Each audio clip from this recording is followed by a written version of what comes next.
I was testing some camera gear today actually, but decided to take the Kadet down and clean it a little bit since I'm going to the range tomorrow.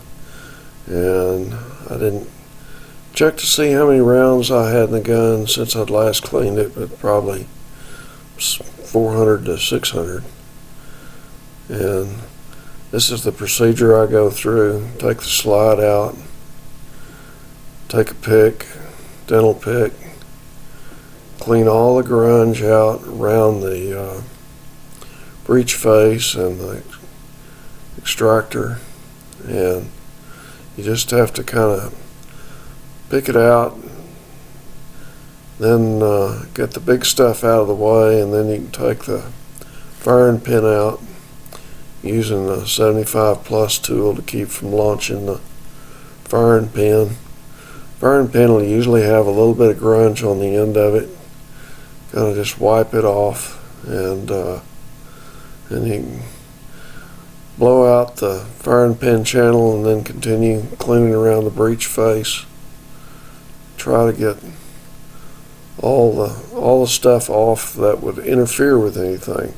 Still plenty of grunge on this slide, but none of it affects anything. Clean the top side again around the extractor, and I'll usually add a drop of oil around the extractor also and move it back and forth, although I didn't do it for this video. Then brush everything else loose that you can get to, and then take the little tool, put the spring back on, firing pin, put the firing pin back in the firing pin channel, and then using Joe's tool, put the keeper back in place. Try not to launch everything. I have launched everything you see here at least once. Now this frame is filthy. I know it'll make some of you sick. Too bad. It stays that way. You can clean it and then it just gets dirty again. You have to clean the end of the barrel the same way you clean the breech face on the slide, and just have to kind of keep picking at it. Be very careful of that extractor, or the ejector, excuse me. The ejector is actually fairly brittle, and if you knock it hit it with a cleaning rod or something, you can break it. I actually broke one off and put this gun out of service for about 3 weeks because it was during Christmas break. I think it was last year. So anyway, I take a brush and clean the chamber and the lead area with the brush. And I'm just turning the brush, and then I run a patch through, and very carefully.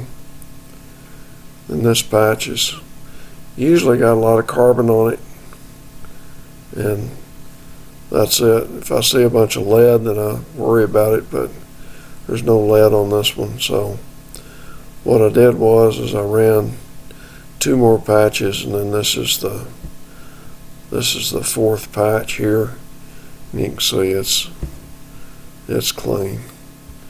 So call the barrel good. Took a little light oil. This is Hoppy's oil. Put it on the slide after putting the slide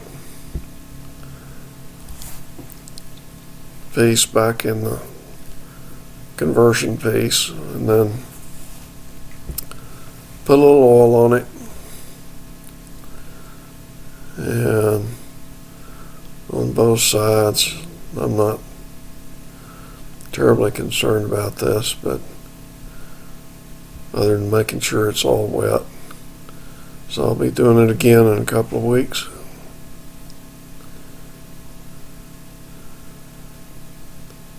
Then just put the gun back together. Spread the oil around.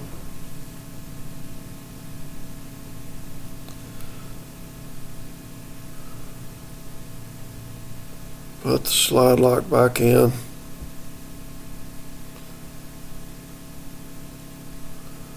And gun's back together.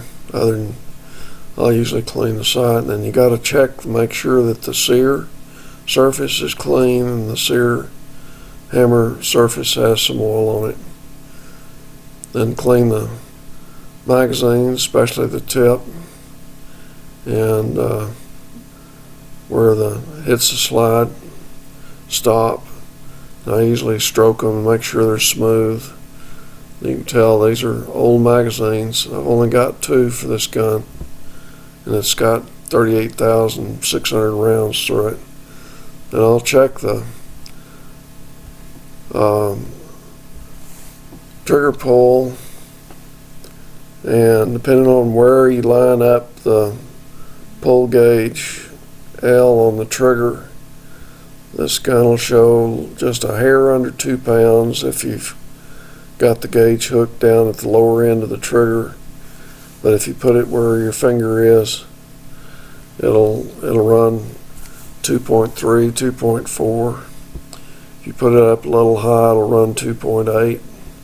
Put it at the bottom, it'll run 1.9 or so, which is about, it's pretty light. This down at the kind of the middle range, 2.3. So depending on how you measure it, it'll run 2 to 2.5 pounds.